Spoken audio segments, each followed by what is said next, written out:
It's about I gotta say, it's the stupidest thing in sports. Gets the ball, gets back, pulls up for the win. Got it! Detroit basketball. Oh, Holloman looks the clock, hands up for the win. Oh! The Lions go for it, the Vikings bring it in. The pass is a touchdown to give. Javi Baez, homered earlier. First one, in the air, deep left field, again! Yes, Tigers win! Javi is unstoppable! This is BS Sports. And away we go. Welcome one, welcome all. I would have said that I'm happy that we're finally getting closer to spring, but today and for much of the day, this wonderful day in mid-Michigan, it was snowing. And apparently, according to our good friend Detroit fan, there's very bad ice up north, and he's stuck in the middle of it. Friday is the first day of spring, technically. So we're at the tail end here of winter, and yet here we are, still experiencing the snow. Also, before we really get started with the show, I have to make an announcement, okay? I was watching Pistons pregame show. Just had it on in the background. Got the Pistons game on as we got the show going. There's a player on the Washington Wizards who the Pistons are playing against tonight. There's a player on the Washington Wizards. His name is Bub Carrington. Bub. Not great, Bob. Bub? You're going with Bub? Not like. We got to learn about Bub Carrington together. We're going to do this. Bub Carrington. Carlton Khalil Bub Carrington the third. There are two others, apparently.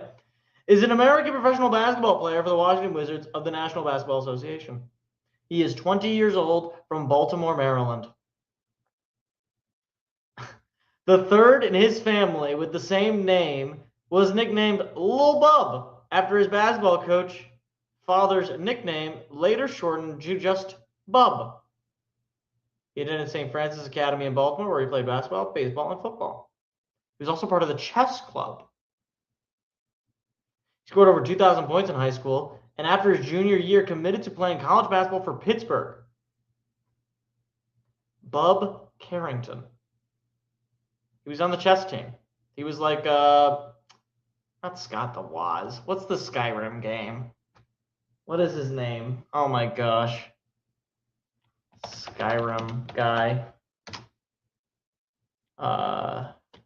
Creator. Todd Howard. He's like Todd Howard. Yes, I was on the chess team. If you don't know what I'm talking about, you got to go on the internet a little bit more. Anyway, we got a great show. We got a lot to talk about. Not all of it good, but we got to talk about it. So just to burst the bubble here, Detroit fan. News prediction: Red Wings in playoffs, MSU March Madness. That's pretty much it.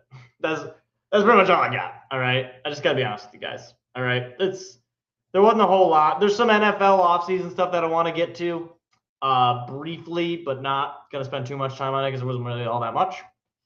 But let's start with everybody's favorite March hockey team. Everybody's just beloved hockey team here in the state of Michigan, and that is our Detroit Red Wings. And look, last week, just a week ago today, on March the 10th, I was watching a game in which the Red Wings were, I think they were down 1-0. They might have been winning 1-0. Whatever the case might be, they were playing a game against the Florida Panthers. And at one point in that game, they were up by a score of 3-2 with 90 seconds to go, a minute and a half to go in the third period. So you're thinking, okay, probably pretty good odds they come away with a win here. Most teams don't score goals with a minute and a half to go, and especially not a team like Florida who has really struggled this year. And, you already lost to Florida last week, or the week before, I should say, on your home. You figure you're probably going to split with Florida, right? Well, then Florida scored with a minute and a half to go. And you're like, okay, well, that stinks. That means at best, you're probably, I guess at best you still get 2 points, but at worst, you probably end up in overtime. You still get a point. You're not going to lose too much sleep over it. And then the second goal scored with like 10 seconds to go. And at that point, I thought, oh no, it's going to happen again. And then lo and behold, on Thursday, they get their doors rocked by Tampa Bay, 4-1. And then lo and behold, on Saturday, they lose in overtime, which is actually better because at least they get a point. But they got 3 points in their last 4 games. They've gotten, let's just count the amount of points they've gotten in the month of March. Let's see, 2, 3, 5. Wait, hold on. 5, 6. I don't know why my brain just shut off there. They've got 8 points. 8 points in the month of March. I think I counted that right. If I didn't count that right, whatever. I don't care. They struggled immensely. And one thing I did say last week was that if they go out after beating Florida or after beating New Jersey and they lose all those games in a row, that tough stretch of games on the road, and they lose all those games, then the collapse is on. And yes, I know they won last night in Calgary. They blew them out. Of course they blew them out. Calgary is literally the second worst team in the NHL. They're the second worst team in their conference and the second worst team in the league. If you don't blow that team out at home, you not only do you not deserve to make the playoffs, you don't deserve to be playing hockey anymore. You should just end the season. You end the season there if you lose that game. So they survive. They get the win. Great. Ecstatic for them. Okay. However, right now, as far as the standings go, they are not exactly in a spot where you can be comfortable. They are in the first wildcard spot. Now, need I remind you, of course, that near the beginning of this year, the Red Wings were one of the top teams in the Eastern Conference. And now, once again, in the month of March, we're talking about, are they even going to make the playoffs? Like every year this happens. I feel like I've released this video every single year of, well, it looks like the Red Wings are struggling again in March. Oh no, they're struggling again. What's to blame? Who's to blame? What do you do? And nothing ever changes. I mean, I guess you could say they fired Derek Lalonde, but then they brought in Tom McClellan. He did the same thing in March last year. And he might do the same thing in March this year. Like, here's the thing. Even with your first wild card spot that you are in, You have played one more game than Boston, who is 1 point behind you, and you are 3 points ahead of Columbus, who is on the outside looking in, who has played 2 less games than you. Meaning that basically, if either Boston or Columbus catch up with you with the amount of wins of games that they have played less than you, they will jump you. Both Columbus and Boston would jump them if they won the remaining games that the Red Wings had played on them. I don't know if any of that made sense to you, but if Columbus wins their remaining game, they have 83 points. You're wild card 2. If Columbus wins their next 2 games, they're 1 point ahead of you, and you're out of the playoffs. And you pointed, this is the 4th March collapse. We are in year 7? I don't even we're at year 7 because Steve Yzerman, I believe, got hired in 2019, right? We are in year 7 of the Yzer plan. And right now, there is no world where you can say that you feel comfortable guaranteeing that the Red Wings are going to just pull this one out, because we've seen this one before. And to make matters worse for the Red Wings, because like I said going into last week, that look, you really need to do this. You really need to win some of these games. Really need to show that you're not just going to collapse, because you got to play some of these teams in the Eastern Conference, and they could jump you, and they could win tiebreakers. You know who you play this weekend? Boston. So isn't that just stupendous? You also play Montreal, who has already jumped you. And on top of that, you'll play Ottawa, who is another team that is on the outside looking in, but certainly could make a run to steal a playoff spot, especially if a certain team on the eastern side of the state of Detroit decides to just give it away. So who's to blame? Who's to blame? Well, the first thing that I think everybody is going to say, and I think regardless of how critical you are of coaching, of management, of ownership, everyone is going to agree that a lot of this right now has to do with the injuries. Dylan Larkin is down for a couple of weeks. Andrew Kopp is also down. Now, of course, Dylan Larkin means a whole heck of a lot more to this hockey team than Andrew Kopp does. But regardless, Andrew Kopp is still your 6th most point getter on this team, and he's a center. So, you lose, what is he, your 2nd or 3rd line center? That's never good. Okay, you're not going to be able to survive that many losses at the center position, especially when what's your next best center? Marco Kasper?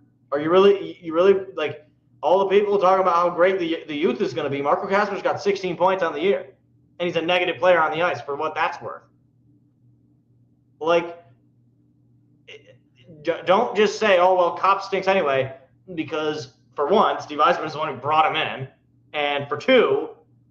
He's a heck of a lot better than the guys below him in the lineup. Secondly, bad defense. This team has had a terrible defense, and I think people have said this for years. This team has had terrible defense because your demon core is, frankly, just kind of unacceptable. Hold on, let me just pull out all of our D-men. Are you guys ready for some of the high hitters on this team defensively? Here we go. Travis Hamonic. He got 25 games on this team. Ben Sherratt. Justin Falk, who you just traded for, and by the way, gave up the game-winning goal against Florida last week. Eric Gustafsson, who played 2 games. Jacob Bernard Docker, who has the incredible allure of having 4 points on the year. Didn't know that was possible. Mo Seider, who's probably the best defenseman you have. Albert Johansson, who is a negative player. Simon Edvinsson, who is a fine enough player, but also has missed 10 games on the year. And Axel Sandin Pellikka, who I was informed that I don't know anything about hockey, that Axel Sandin Pellikka is going to come in and transform this defense core. Well, you know what he's done? He's got 19 more points than you and me, and he's a negative 21 ice He's a negative 21 player on the ice. I'm sorry, but if this guy's supposed to be Mark Messier, I'm not seeing it yet so far. If he's supposed to be Nick Lindstrom 2.0, I want to go back to 1.0. Can we get actual Nick Lindstrom out there? Because he'd probably get you about the same production. So there's your defense core. And of course, naturally at the trade deadline, you made one move worth anything. Because don't sell me David Perron on the return tour is somehow a massive pickup. It's not. It's not. And then finally, of course, this goes without saying, the blame is on Steve Yzerman. And it's been on Steve Yzerman last year. And it was on Steve Yzerman the year before that. And it was on Steve Yzerman the year before that. His roster construction is terrible. And don't give me, well, if Larkin stayed healthy. Well, if Larkin stayed, you want to know how many times I have to hear if Larkin stayed healthy to where it no longer has an effect? I got to hear that just one time. And once I hear that once, and then I hear it again, I don't want to hear any of it. You know what Steve Yzerman didn't have to do when he got here? He didn't have to keep Dylan Larkin. He could have traded him. And he probably could have gotten a decent haul. But no, we decided to keep him. He's your captain. And so you got to deal with the fact that the guy seems to always get hurt in the month of March. You got to deal with the fact that the guy would not be a first-line center on any Stanley Cup contending team in at least the last 5-10 years. That's just a fact. And you want to know how I know he's not a first-line center on a Stanley Cup team? Because he's not a first-line center on best Olympic teams. In fact, he's a third-line player on those teams in much of the time. And he is your captain. And he is your leader. So this is what you get. The guy, Steve Yzerman, has not made a massive enough move to really elevate this team. He could have gone out to get Quinn Hughes like the Minnesota Wild did. He could have gone out to maybe try to get Elias Pettersson. Nobody's managed to do that, but that certainly would be a move to make you better.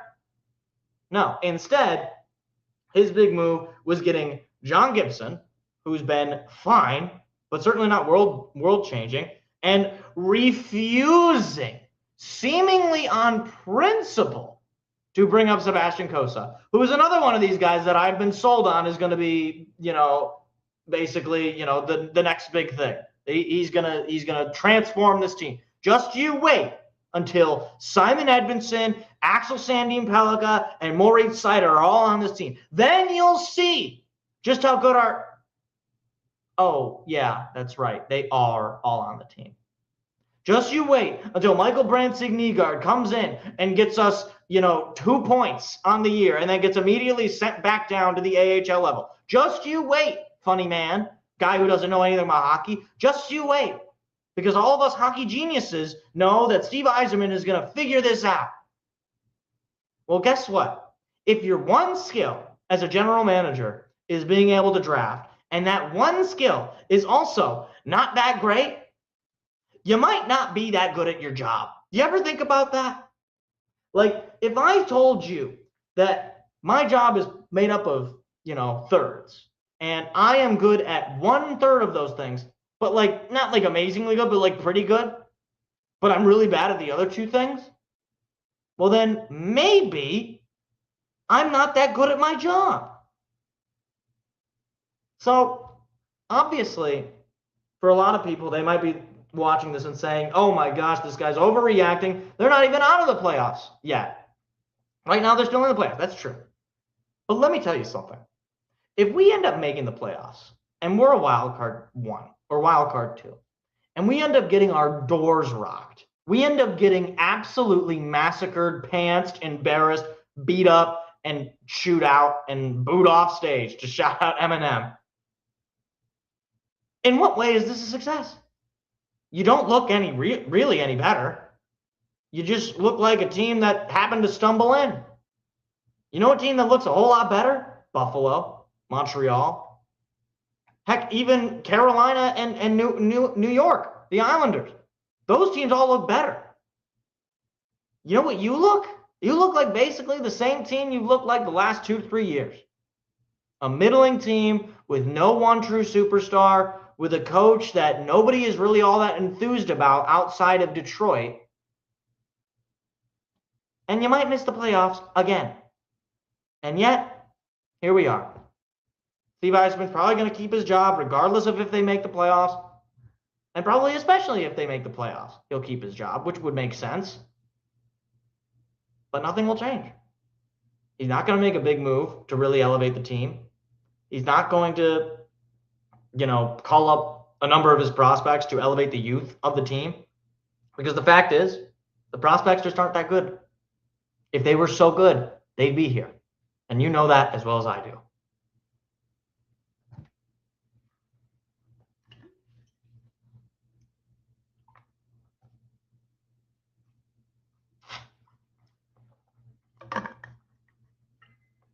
Okay. All right. A lot of comments on this, obviously, so I'll try to get through them. All right. Very first March class 22-23 is looking kind of now based on the next ones. But there was a 23-24, the priority curse. Then we saw last year 24-25, they fell apart. Yeah. But yeah, it's been 7 years. The Red Wings Discord has been telling me they're still improving. Yeah, sure. Talk about like the Red Wings Discord and Red Wings subreddit. These people are beyond saving. Like these people are just completely and utterly clueless. Like they cannot see what is right in front of them. This team is collapsing again. This team is falling apart again. There are no Ken Holland people left other than their beloved Dylan Larkin. He's literally the only guy that was from the Ken Holland era that is still on this team. And these people, I don't know if they are just completely ignorant or if they are just lemmings. Like they're just homers. They cannot see that their guy is in over his head. Because in what world is this team just going to randomly elevate to a Stanley Cup contender? Isn't that the whole point? Not just to make the playoffs, not just to be above 500, not just to gradually improve. Simon Edvinsson, Nicholas Lindstrom, he is not. Axel Sandin Pellikka, Nicholas Lindstrom, he is not. Lucas Raymond, I love the guy. I got a signed hockey puck of Lucas Raymond. He's not Steve Yzerman. He's not Henrik Zetterberg. They don't have that kind of a player. They don't have a championship caliber player. They have a lot of really solid support guys, but they don't have that guy. Bergen could have a decent defense with the pieces they have, but it ain't working. That's true. Sherrod, a 3-year extension will blow up in our face. Absolutely. I don't understand why we extended him. I don't understand why we extended Ragnar Rasmussen either. Two guys that every time I see them play, it's always really subpar and just poor. Like there's nothing about them that elevates them. They're not tough. They're just bodies. They're just like people that Steve Yzerman has some weird obsession with. Doesn't help the Wings don't have a big D-man prospect in their farm. I mean, that's what I was told Axel Sandin Pellikka was supposed to be, right? Johansson, who's in Sweden, and then there's these are guys who you might not ever see them. It's just you can talk about prospects till you're red in the face. Like they're just lottery tickets. Let me give an there was no world where Connor McDavid was a prospect. Connor McDavid was ready to play in the NHL as soon as he was drafted. I know. We never got the lottery luck. I know.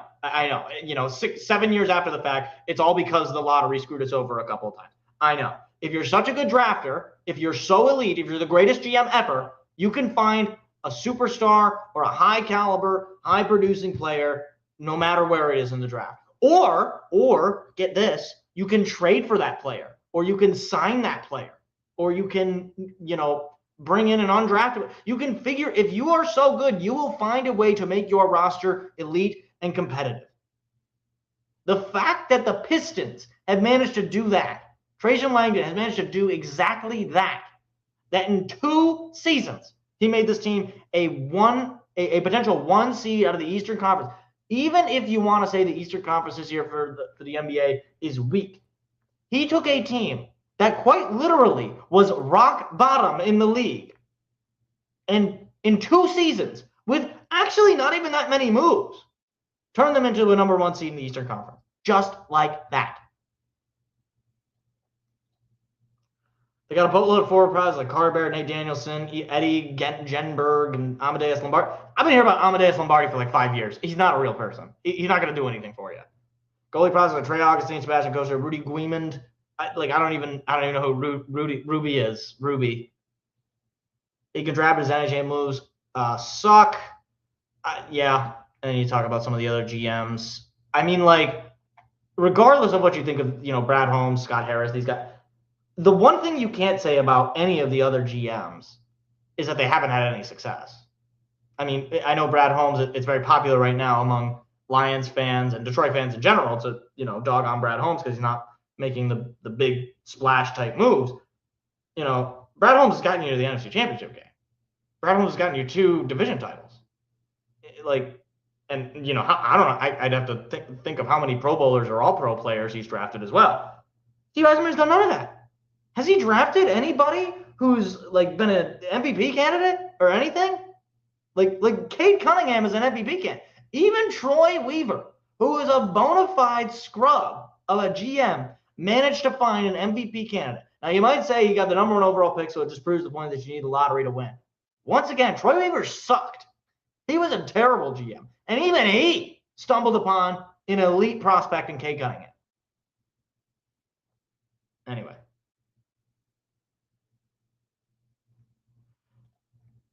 I don't want to both going on the Detroit sports Reddit. At times I feel like I'm Colin Cowherd with Detroit sports people with how people react to me. I mean, I don't know. I don't really like Colin Cowherd, so I don't know exactly what you mean by that. But no, I mean, it's one thing to say, what's the word? It's one thing to say that you want your team to make a particular move, or that you want them to show some sense of urgency. That's fine. You can, people have certain preferences. Evaluate the moves that are made and go from there. Every other GM outside of Steve Yzerman, as far as the moves that they made, there have been few moves where I'm like, this was a stupid move. This move didn't make any sense. It was useless. I think of Marcus Davenport. That was a move that was stupid. It didn't make any sense. But even then, that move I don't think was a massive harm. I mean, obviously the second year of the Marcus Davenport experience was not great. But you weren't locked into Marcus Davenport for years. We are locked into Ben Sherratt for years. Okay, we are locked into Michael Rasmussen for years. We got locked into Derek Lalonde for what is it, two and a half years, wasn't it? These mistakes compound. Obviously, no GM is ever going to have a perfect offseason where no move they made was bad, or have an offseason where every single trade or every single draft pick or whatever all pay off.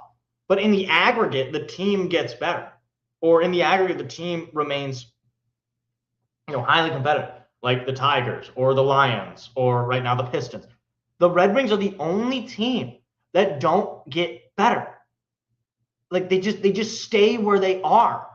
They don't move. And it is in part because of the lack of pro moves. It's in part because of the lack of development of guys, but it's just in part because there's no desire for them to seemingly go anywhere. Steve Yzerman wants to do this at his pace, where he can just sit back, relax, and just pick a guy in a draft that he won't ever have to worry about, because by the time he gets called up, it's already 4 or 5 years after the fact. And people have forgotten, oh, yeah, that's right, we did use our first round pick on this guy. Hey, who got taken after that? Shout out Wyatt Johnston, or some of these other players that we decided to overlook that are now tearing it up in the NHL.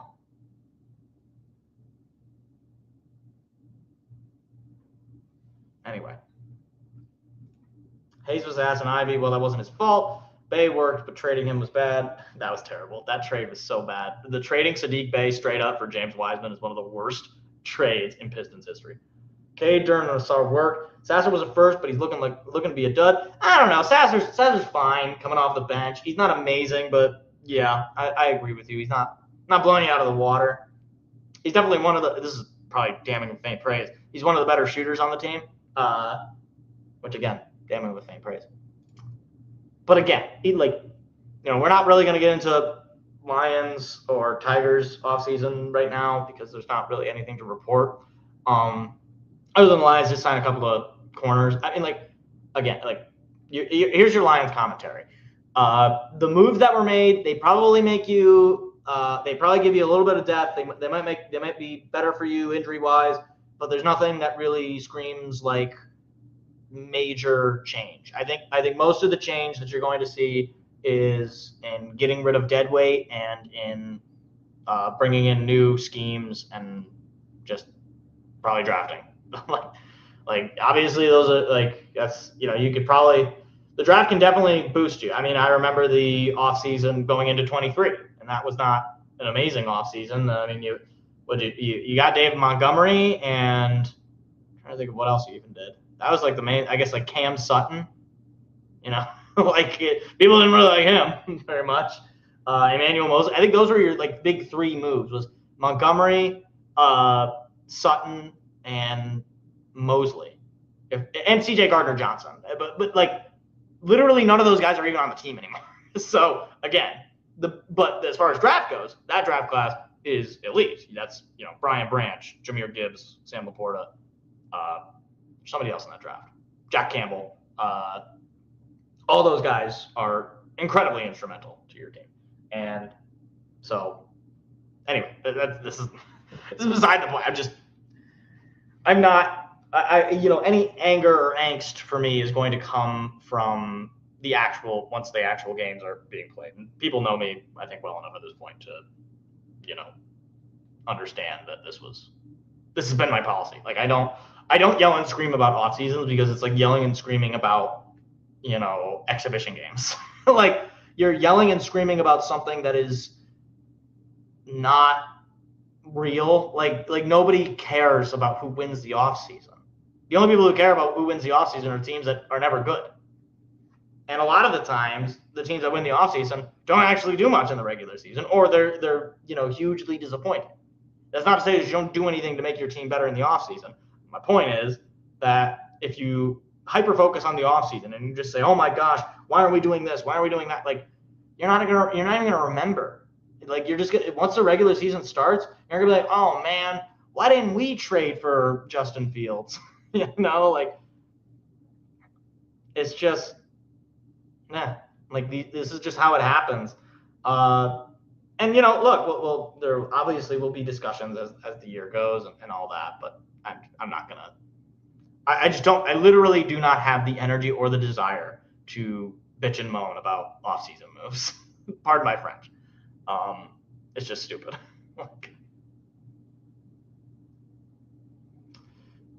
Who is Cam Sutton's brother? Is it Cortland Sutton? Are they brothers, actually? Hold on. Are they actually brothers?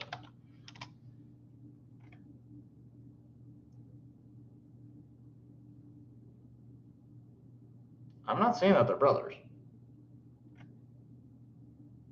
Are they brothers?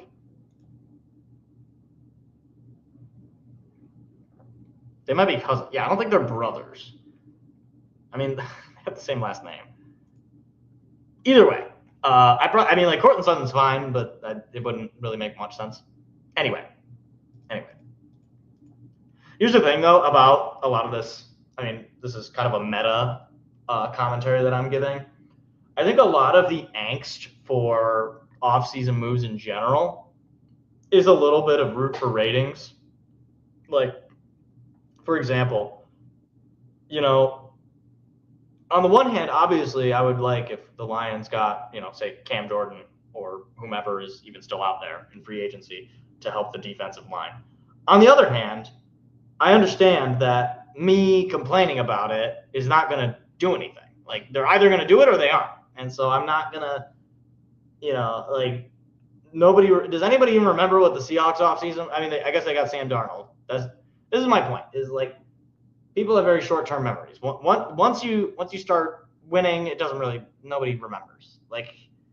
And the other thing too is people fall too much in love with, or I think it's like what happens a lot is people will fall in love with other teams' players and then forget their own team's players. Like if you bring up, well, the Lions are actually pretty loaded as far as talent. You got Jahmyr Gibbs, St. Brown, Penei Sewell, Jamison Williams, Sam Laporta, and then on defense, Aiden Hutchinson and Ali McNeil. When he's healthy, he can be very good for you. Or Brian Branch, like when all these players are healthy, obviously, and health is its own concern.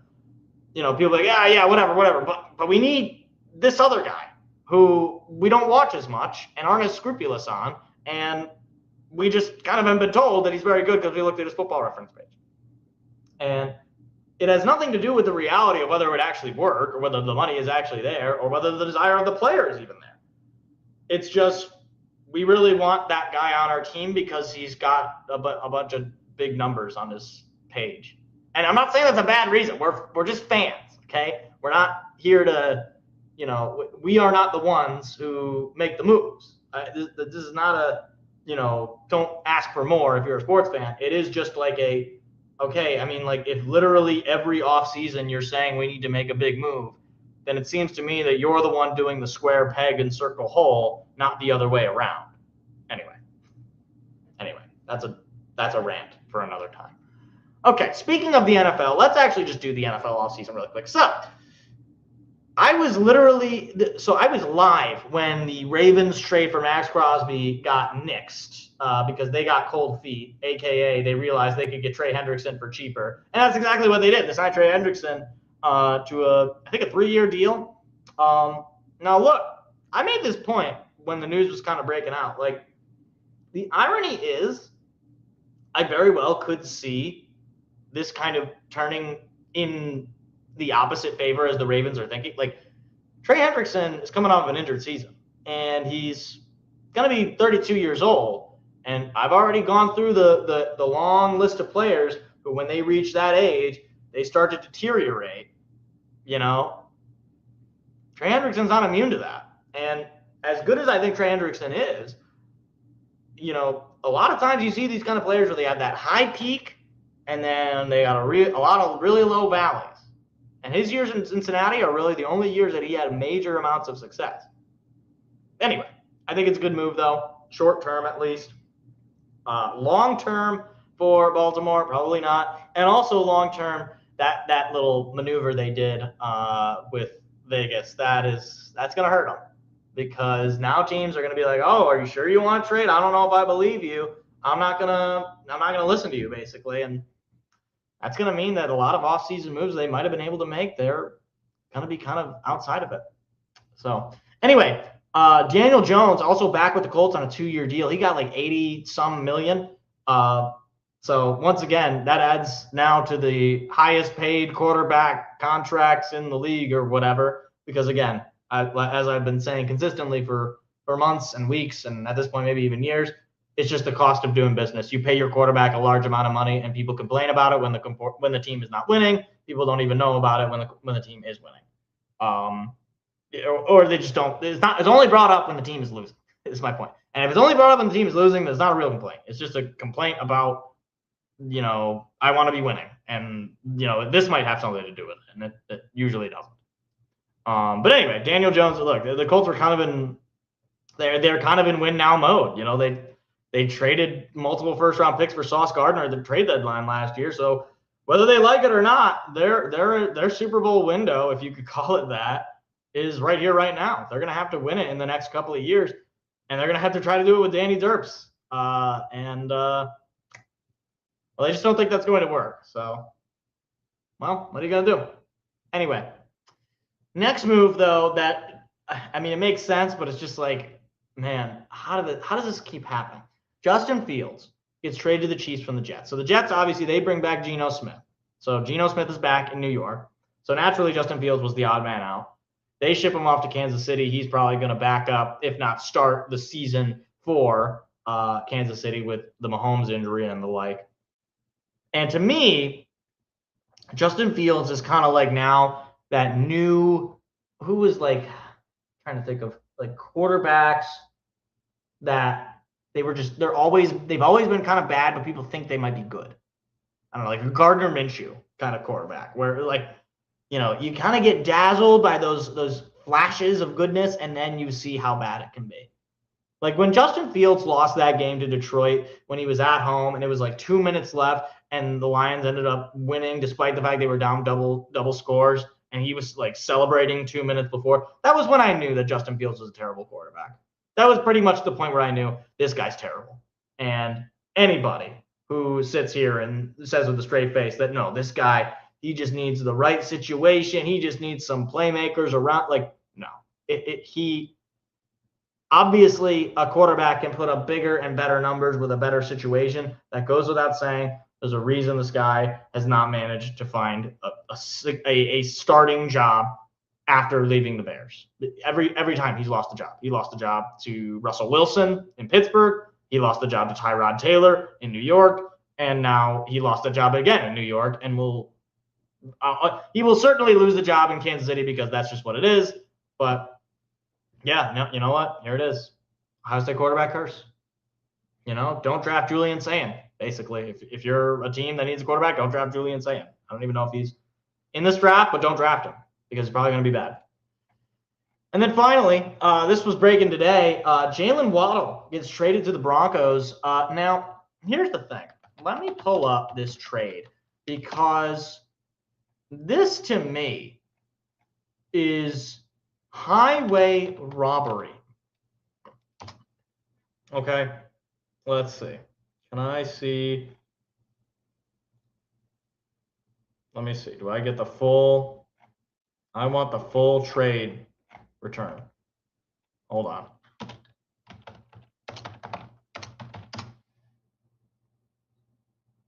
Okay, here we go. This is the AI overview. This is actually very nice. So, the Broncos receive Jalen Waddle and this year's 4th-round pick. That's number 111. So, okay, they bring in a receiver and they get a draft pick. Solid enough. Jalen Waddle, pretty good wide receiver too, out in Miami. Had a couple of 1,000-yard seasons there at the beginning of his career, though he's never been a Pro Bowler or an All-Pro or any of that. The Dolphins receive this year's 1st-round pick, which is the number 30 overall pick, a 2026 3rd-round pick, so this year's 3rd-round pick as well, that's pick 94, and this year's 4th-round pick. Huh? For Jalen, never been a Pro Bowler, Waddle, you're giving up 3 draft picks? Are you kidding me? What in the world is Denver thinking? I mean, yes, you get better with Jalen Waddle. But in what world are you going to give up all that draft pick and then knowing that Jalen Waddle, let me look up his contract. I'm pretty sure he's going to be a free agent pretty soon here. Let me see. He signed a 3-year deal with the Dolphins, and I guess you'll keep him. What did they sign him to? Let's see. In his first offseason of eligibility, he signed a 3-year extension through 2020. Okay, so you're going to get him for a couple of seasons, basically, and then he'll be a free agent again. But you give up all that draft capital for what? For a guy that, this year he's only going to give you a $5 million cap hit. Next year it's going to be $30 million, almost $27 million cap hit. The year after that, it'll be almost $30.5 million. That is crazy. That is crazy. You cannot. I'm sorry. I like Jalen Waddle. I think he's a really fine player. I think he's going to make Denver better. But this, to me, like, Miami came away with a huge package for a player that is not worth that much. They're going to have multiple 1st-round picks for one, and they're going to have multiple day 2 and 3 picks. Like they can really reload their roster here thanks to this trade alone. That's not even including all the other moves that they've made to clear up cap space and the like. The one thing that I will say that is a little confusing is why they bring in Malik Willis if they were just going to trade Jalen Waddle. Because my thought was, okay, maybe they think Malik Willis is that guy, and they're just going to see what they have with him and run it with Waddle and the rest. On the other hand, I guess they figure this is probably the best shot they have of trading Waddle and just bottoming out. But you're paying Malik Willis top dollar. You know, how much Malik Willis contract? Pull that up, Jamie. You know, he's on a $67.5 million deal. You know, this year it's a $5.6 million cap hit. Next year he's going to be paid almost $26 million. Like, what? Like, what? I'm confused, basically. So, anyway. I need some chapstick. I'm sorry. I don't know if you guys can tell. I'm just like biting at my lips. I'll be right back.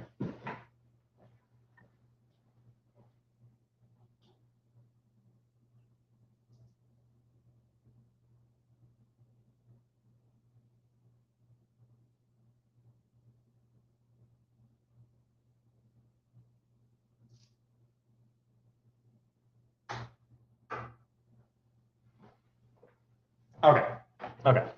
First of all, by the way, can the Pistons please not lose to the Wizards again? I would prefer not to lose to a team that's already been taken out of the playoffs. Like, I understand that we're out Isaiah Stewart, but you're down 1 in the second quarter to the Washington Wizards. I don't care that it's on the road. I don't care. That's ridiculous. Utterly ridiculous. Now they're down more than 1. Great. Okay.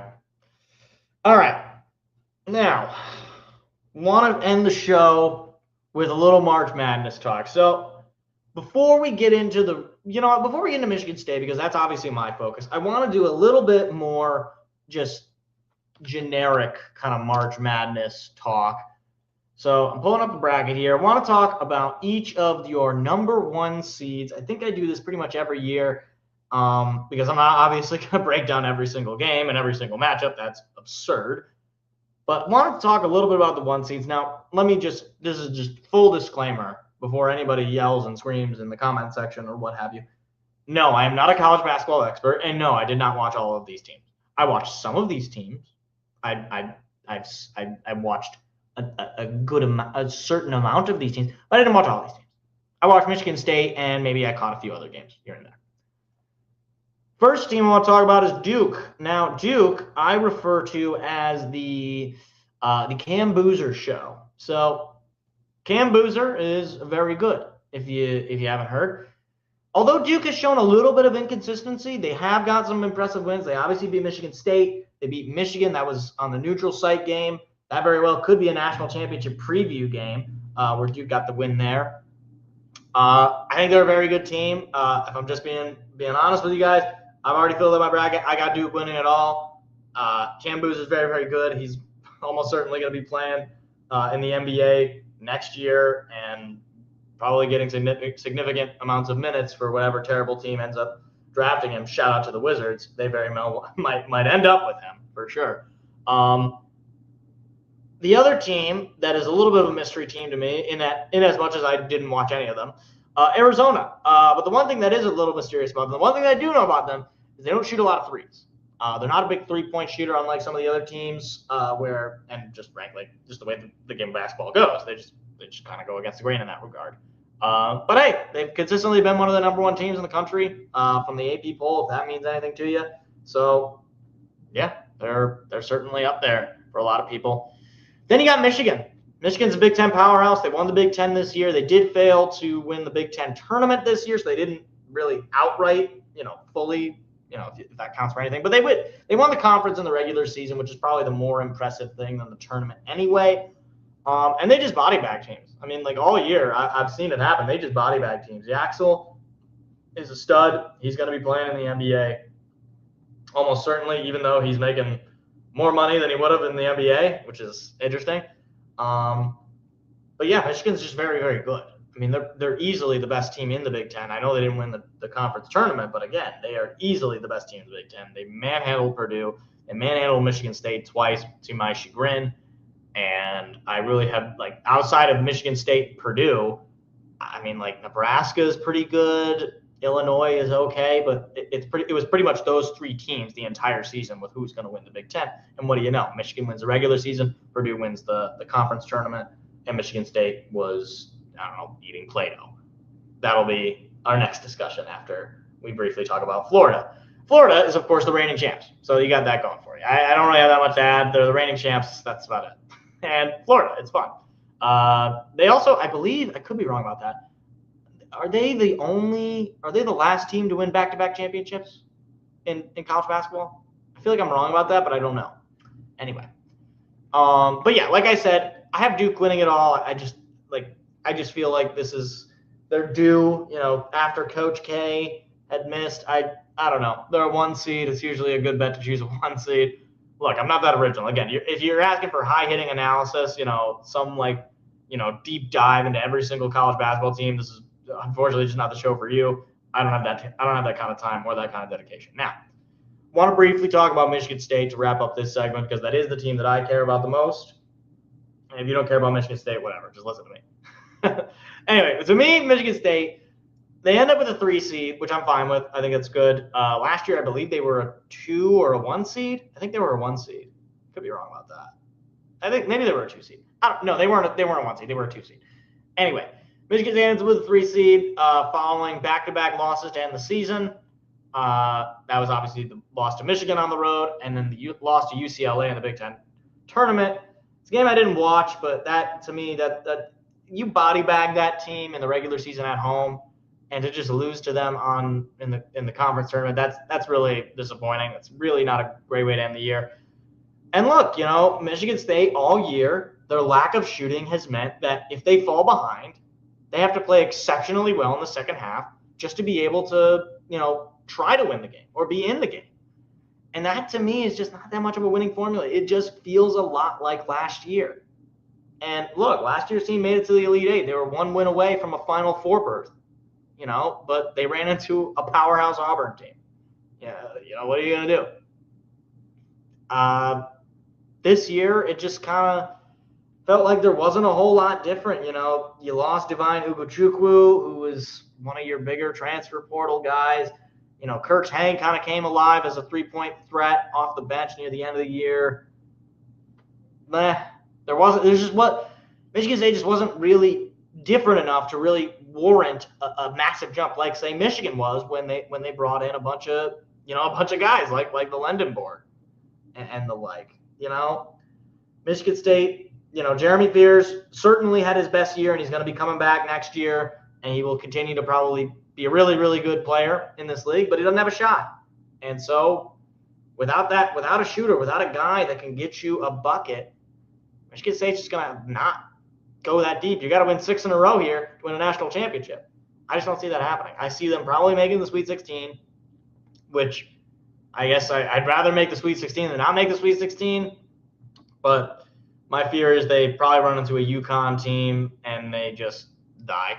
Like they just don't win that game because you're not as good as UConn, basically. And it's disappointing because Michigan State, I thought maybe they could repeat what they did last year, and doesn't seem like it. So the Lions got a DE? DE? What are you talking about? I'm not seeing anything. Lions got an edge? Let me look it up. Hold on. Do we have breaking news?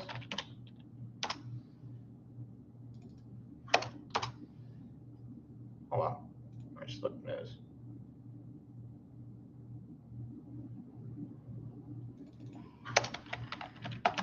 Do we have breaking news? Where are we talking? Okay. Lions hosted visits. Lions met with former Vikings and Panthers starting edge rusher on Tuesday.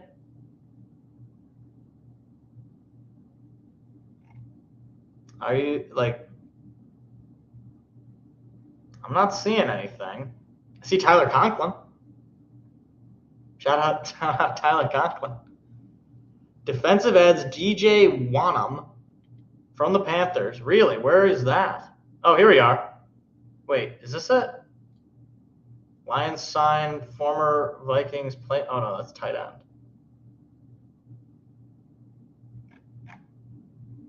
Woodward Sports. Hold on.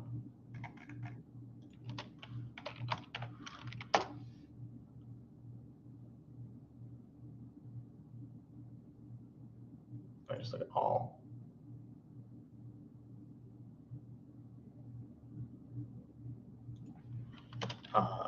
DJ Wonham.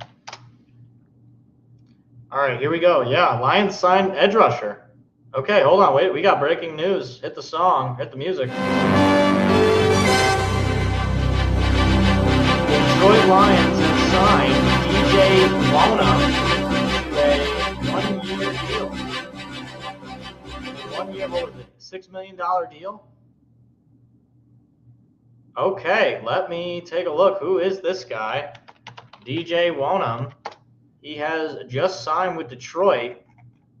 Let me see if there's more news here. Yeah, it looks like there's still there was some news that they hosted him, all that, but okay. Just criticized whoever saw it on Facebook 5 minutes ago. I mean, okay, I'm pulling up his numbers. He's not exactly blowing you away with at least the sack total. Never had more than 8 sacks in a season. He did have 8 sacks a few years ago with Minnesota. He's 28 years old, so he'll be 29 next year. Signed him to a 1-year deal. He's coming off a 3-sack season. Here's what I will say. He hadn't. I mean, obviously, the 2024 he missed a good amount of the games, but for the most part, he stayed healthy. I mean, he's 14 games his rookie year, 17, 16, 15, then 8, then 16. Okay, I'm not jumping up and down. I'm not totally enthused, but okay. I said that I wanted them to add to the defensive line. Can't say that they didn't do that. As long as he isn't Marcus Davenport, this is basically my approach. Like, if he's better than Marcus Davenport, then I'll take it. And, look, last year for the Panthers in the playoffs, he had a couple of pass deflections, pretty not that bad. 5 combined tackles in that game against the Rams. I'm okay. I'm not in love with it. I'm not, but sure, if you do this and then maybe you bring in a Cam Jordan as well, I could say I'd feel pretty good about that.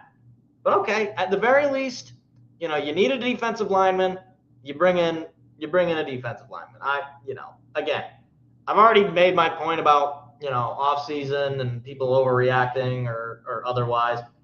Yeah, I'm good with it. They acknowledge a need, which is defensive line. I'm not saying that this is all right. Now the defensive line is fixed. Not saying that, but at the very least, you had a guy. You very well could continue to add to that position in the rest of the offseason with the draft and the like. So, okay, a guy that's going to be 29 years old, coming off of not an amazing season, but a decent season. Okay, I'm fine with it. Again, I'm not. You don't need. I'm not gonna scream that this is the worst, stupidest move ever because it's a 1-year deal to a guy who actually plays. And this is the thing. If you at least have a guy that can play, then that's an upgrade from Marcus Davenport and from, frankly, other guys at the position. And people forget about John Kaminsky. He missed his final year in Detroit. He was nothing. As long as you don't have Tyus Wheat out there for poor Aiden Hutchinson to get double teamed, then okay, we're fine with it. Again, I'm not saying that this would be the only move that I want at the position and at the as it stands, but okay, it's a decent move, I guess. Not amazing, not terrible, just fine. But yeah, that's pretty much all I got. So, all right, well, hopefully nothing major happens again as soon as I leave. Back to MSU. Okay, yeah. Before I'll take a look at this comment. They should beat North Dakota State round 2. I'm being told South Florida can be a possible Cinderella, so it can be dangerous. We be able to beat them or Louisville. Now UConn can be hard. I mean, yeah. I think like I said, I had them in my bracket. I had them beating North Dakota State. That goes without saying. If you don't beat North Dakota State, then this is a serious error. And then I have them probably playing Louisville. I think they could beat Louisville. Izzo already beat Patino's son, so I figure he can beat Patino. And then I don't think you're going to be beating UConn, because I think UConn's going to be the team coming out of that. Now, if UCLA ends up being the team coming out of that, we've already seen that Michigan State has a capability of beating UCLA. So in that regard, you might like the third time with that team. So anyway, fine enough. Still not seeing the notification on my phone, though, about the move. So anyway, all right, that's pretty much all I got. So with that being said, we will be back next week to break down all the sporting news of the week. Hopefully, we'll have some more actual news to talk about, maybe some big moves for the Lions. I doubt it, just because I know this is just how it seems to go. But anyway, we'll hope and pray, and we'll see.